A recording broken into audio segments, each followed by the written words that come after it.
After being there and hearing a lot of people talking about Jake Retzlaff and wondering what was going to happen, we now know he is withdrawing from BYU, and he is going to circumvent the transfer portal by just simply leaving and then just generally transferring to another school and walking on to their football program. That appears to be his tactic at this point, to try and play one more year. But now you can, if there was any idea of him coming back to BYU to serve his suspension and then jump back on after 7 games and finish out his career, well, as little of a percentage chance there was that was going to happen, it's now 0, because he is going to be leaving and then walking on, and don't see any indication so far as to where that might be. I don't know how much of a market there really is for him at this point, but he will be leaving BYU officially. So there you go. There's somebody that's going to want him to walk straight.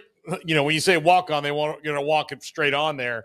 But who that is and where he can, play this final year of eligibility he has is, it's who leaves in July, right? I mean, it's not done. Usually, if you don't know who your quarterback is going to be in July, you at least know the 3 guys who are going to be competing for your quarterback is one school, and BYU is one school, but they at least know who those guys are. But those guys, they know what they're, where they live, and they know their phone numbers and all those things, and they're on the campus. They don't just show up in July and go, all right, I'm here, I'm walking on. Yeah. Well, and from Matt Zenitz, part of the reason why he's going this route is because BYU did not end up allowing him to enter the portal. So that's according to Matt Zenitz, and that is an interesting piece to this. And there's also Jake's post on Instagram that was announcing this. He just a few minutes ago put out on Instagram, after a lot of prayer, reflection, and conversations with those I trust, I've made the difficult decision to officially withdraw from BYU and step away from the BYU football program. BYU has meant more to me than just football. It's been a place of growth,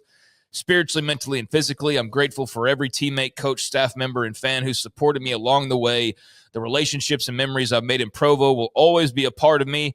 And he closed by saying, that said, I'm excited to turn the page and embrace the next chapter. My journey is far from over, and I'm more motivated than ever to keep chasing my goals. Jake Retzlaff, a.k.a.